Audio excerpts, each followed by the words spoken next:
The Hogwarts LEGO Castle and Grounds set is nothing short of magical and delivers to both LEGO and Harry Potter fans a product so good that stands out brilliantly against everything else the theme has to offer. And I'll start by addressing the size. Building a large-sized LEGO set is an amazing and accomplishing experience until it's time to find a place to display it. Recent sets like the Gringotts Bank that stand at 80 centimeters tall or the original Hogwarts Castle set with a base of 70 centimeters wide by 43 centimeters deep are perfect examples of that issue, I think. But this one measuring 35 centimeters wide and 25 centimeters deep will fit most bookshelves perfectly, yet I was not expecting it to be this big after I was done building the base. Which isn't necessarily a bad thing, as it still displays really well. I was also pleasantly surprised by the build flow of the model. Rather than having us build the entire base in one go and then raising the build as seen in black base LEGO sets like some architecture models or the dioramas, the instructions have us building the base in small sections at a time, while doing some rock work and underground Hogwarts rooms at the same time, making this a treat to fans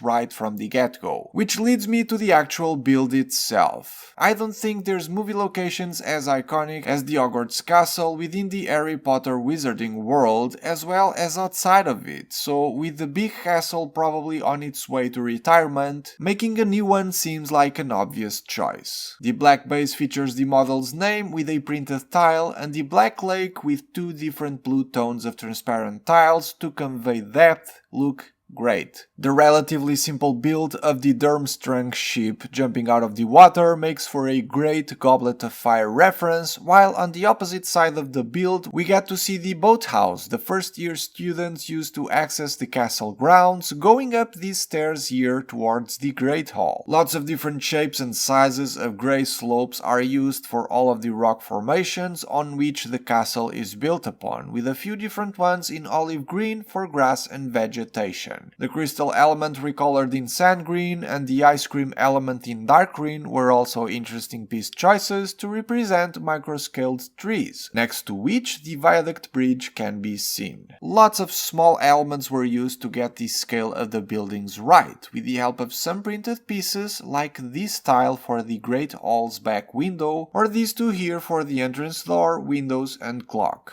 Roofs are all dark grey, and the horn elements for the roofs on Dumbledore's tower connected to a binoculars piece in tan are perfect for the scale, as are the uses of the different types of small arches, brackets or grille elements for that little bit of extra detail. In this part of the castle, that extra something is achieved with tiles and plates with rails built sideways, as well as a few extra printed elements. You're noticing a trend here, right? The set has more than 30 printed pieces, which is impressive since I can't remember the last Harry Potter set I built that didn't have stickers. Just look at the amount of prints used in this part of the build alone. It's outstanding. The astronomy tower uses Technic bricks with cross-axle holes for a different kind of texture, and surrounding the right corner of the castle we can find Professor Sprout's greenhouses. Towards the back, the iconic Whomping Willow with the Weasleys flying Fort Anglia on top, a cool Chamber of Secrets reference, and what's also cool is the use of these weirdly shaped grey tiles for some walking paths. And there's also the flying Beauxbaton carriage. The pair of Pegasus represented by the horn and leaf elements are a bit of a stretch, but fans will have no trouble identifying what this build is meant to represent. Same goes for all of the underground rooms, I'd assume, except for this particular potions room that feels a bit more generic, but still packs 7 prints, including one with the shelves and potions. The other rooms include Salazar Slytherin's Chamber of Secrets, complete with his stone-faced statue snakes, and the Basilisk, which is just a plain dark green snake element. Then there's the Devil's Snare, one of the safety measures put in place to protect the Philosopher's Stone, with the Winged Key room being the next. The bar elements meant to represent the columns help give it a sense of scale, and so does the chessboard chamber, with the chessboard itself being cut down in size to a a 4x4 grid that still works nonetheless. The final room features the mirror of the Harry set, out of which Harry was able to successfully retrieve the Philosopher's Stone. I was honestly really surprised by how much this microscaled model was able to pack in terms of somewhat accurate details, but also book and movie references. Nothing new in this particular LEGO theme, but still impressive, at least to me. And the building instructions were also a treat in this regard, filled with lots of insights and in some cases Harry Potter lore and facts I wasn't even familiar with. But the model doesn't end here, as it also includes the exclusive Architect of Hogwarts minifigure, a somewhat obscure character made golden due to being a golden statue as seen in the movies, and not necessarily an extra collectible golden minifigure like we've seen in the past, though it can work like that if you so wish, of course. I can't name a thing I disliked about the Hogwarts Castle and Grounds set, and if you know me, you're probably aware that that usually never happens. So the last thing we need to do is talk about the price. With over 2,600 pieces, though admittedly lots of them being quite small, and considering there's an IP partner that needs its percentages, you'd easily be looking at a $220 to $250 model, right? Want to guess the price? It's $170, and that blows my mind. It makes it really hard to understand how LEGO pricing even works these days, considering how broad of a range I've seen in just a few sets I reviewed recently, but hey,